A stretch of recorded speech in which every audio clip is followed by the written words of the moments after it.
लोगों को इकट्ठा करके ये कसम दिलाई कि आज के बाद हम भगवान कृष्ण को, राम को, गौरी को, देवताओं की हम पूजा नहीं करेंगे। और वो भी एक सरकार में मंत्री। खुद तो नरक में जाएंगे ही, साथ में औरों को भी नरक में लेके जाने की कसम खा रहे हैं। ब्राह्मणों की पूजा, ब्राह्मणों का आदर, ब्राह्मणों का सत्कार क्यों होता है? बोले जब यजमान जबरदस्त प्यारा सा श्रद्धा के साथ भोजन बनाते हैं, तस्मै खिलाते हैं, अब मालपुआ खिलाते हैं, थोड़ा बहुत ढोकला खिलाते हैं, फिर उसके बाद में दक्षिणा दे देते हैं। और दक्षिणा देकर जब यजमान चरणों में प्रणाम करते हैं, तब ब्राह्मण कहते हैं आहा यजमान आज तो आनंद आ गया।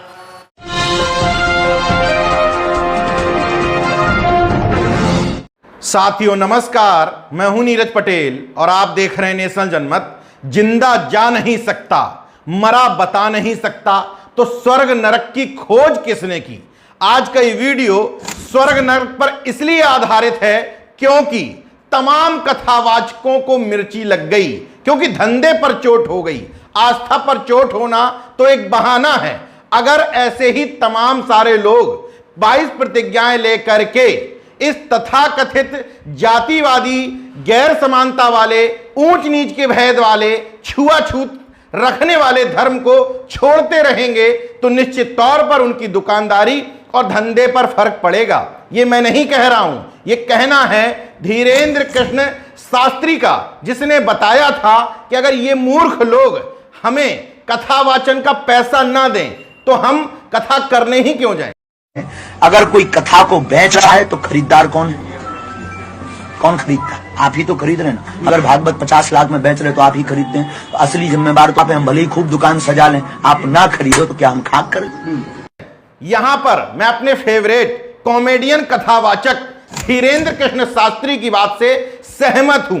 यह पूरा मामला धंधे का है। अगर धंधे शब्द से किसी को तकलीफ हो रही है तो एक भी कथावाचक जो प्रसिद्ध हो चुका है बता दे, जो बिना पैसा लिए, बिना मोटा मान लिए, बिना लाखों की बुकिंग किए हुए कहीं भी कथावाचन करने जाता हो। इसलिए मैं फिर से कह रहा हूं कि 22 प्रतिज्ञाएं जो दिल्ली में दोहराई गई, उसके बाद लखनऊ में हुई, देश भर में उसका आयोजन होने लगा, उससे आस्था और नाजुक भावनाओं को ठेस पहुंचने से ज्यादा धंधे को चोट पहुंच रही है। इसलिए देवकी नंदन ठाकुर जो एक कथावाचक हैं, मथुरा के रहने वाले हैं, गूगल बताता है कि जाति से ब्राह्मण हैं, उनको भी तकलीफ हुई। उन्होंने अपने मंच पर ही, जो अक्सर प्याज लहसुन और एक जाति विशेष के वर्चस्व के लिए कथा के मंचों से ज्ञान ठोकते रहते हैं, उन्होंने राजेंद्र पाल गौतम को बुरा भला कहा। उन्होंने लोगों को इकट्ठा करके ये कसम दिलाई कि आज के बाद हम भगवान कृष्ण को, राम को, गौरी को, देवताओं की हम पूजा नहीं करेंगे। ये कसम दिलाई। उसमें से खुदा गायब थे कि हम खुदा की पूजा नहीं करेंगे, उनको नहीं मानेंगे। उसमें से जीसस गायब थे कि हम जीसस को भी नहीं मानेंगे। सिर्फ राम, कृष्ण, विष्णु, शिव, गौरी, पार्वती, यही सब इन्वॉल्व थे। और वो भी एक सरकार में मंत्री इस बात को बोले। इसका मतलब समझते हो? खुद तो नरक में जाएंगे ही, साथ में औरों को भी नरक में लेके जाने की कसम खा रहे हैं। किसी ने मुझसे कहा कि बुद्ध धम्म में जो पूजने की पाखंड की परंपरा है, इससे ब्राह्मणवाद को कोई खतरा नहीं। जहां पाखंड और पूजना आता है वहां ब्राह्मणवाद अपने आप शामिल हो जाता है। ब्राह्मणवादियों को असली तकलीफ हुई जब ये 22 प्रतिज्ञाएं चर्चित होना शुरू हुई। इसलिए इन दीक्षा समारोहों का विरोध होना शुरू हुआ। देवकी नंदन ठाकुर साहब से मैं कहना चाहता हूं कि आप जाति वर्चस्व का ज्ञान मंचों पर देते रहें, स्वर्ग नरक के भेद में लोगों को उलझाते रहें, डराते धमकाते रहें, मगर जिस बात में ज्ञान ना हो, जाने अनजाने उसके बारे में ज्ञान नहीं ठोकना चाहिए। 1956 में बाबा साहब ने जब बौद्ध धर्म की दीक्षा ली थी तो उन्होंने इन 22 प्रतिज्ञाओं को मन से दोहराया था।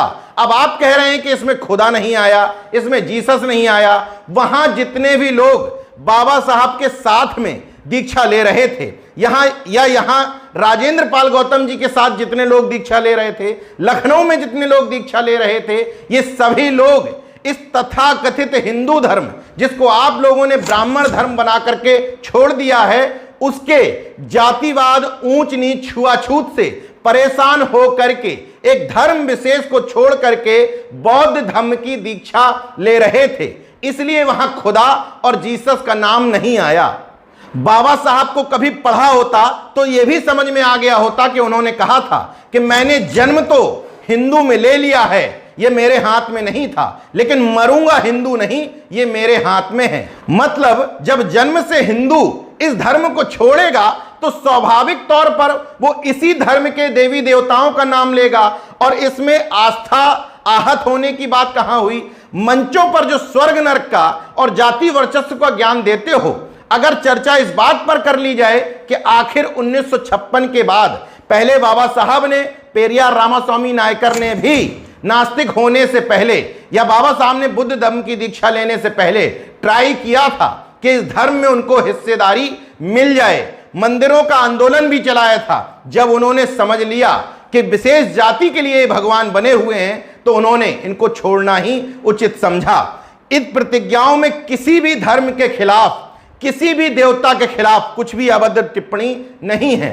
सिर्फ यह कहा जा रहा है कि मैं उनको नहीं मानता। इसमें किसी धर्म का उल्लंघन कैसे हो गया? संविधान में जो धार्मिक स्वतंत्रता की आजादी मिली है उसके हिसाब से यह कहीं गलत नहीं है।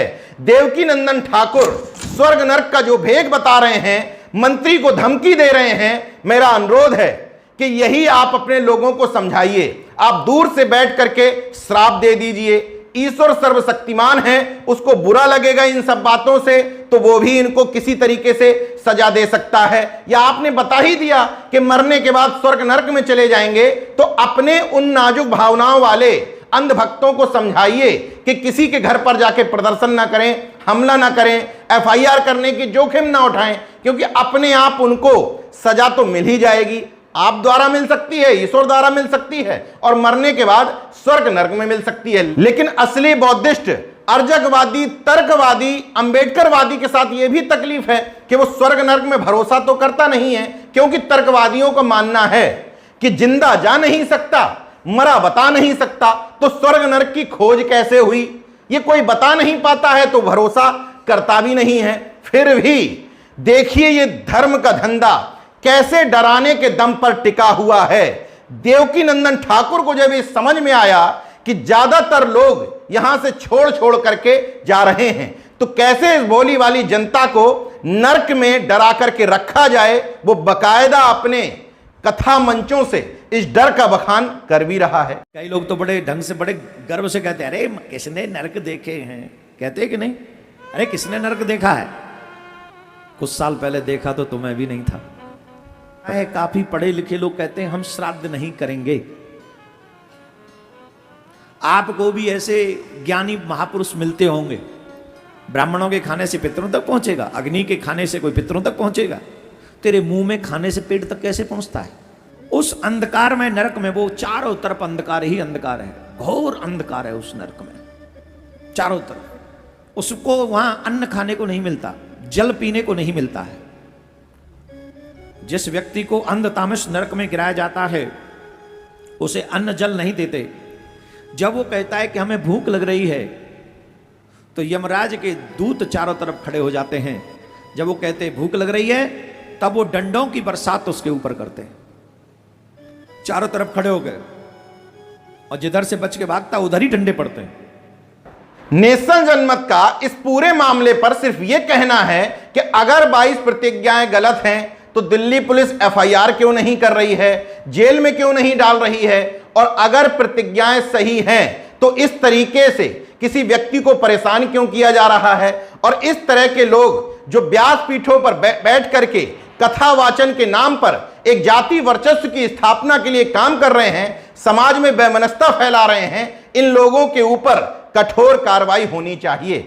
देखते रहिए नेशनल जनमत, जागरूक और सजग बने रहिए। जय विज्ञान, जय संविधान, जय लोकतंत्र। धन्यवाद।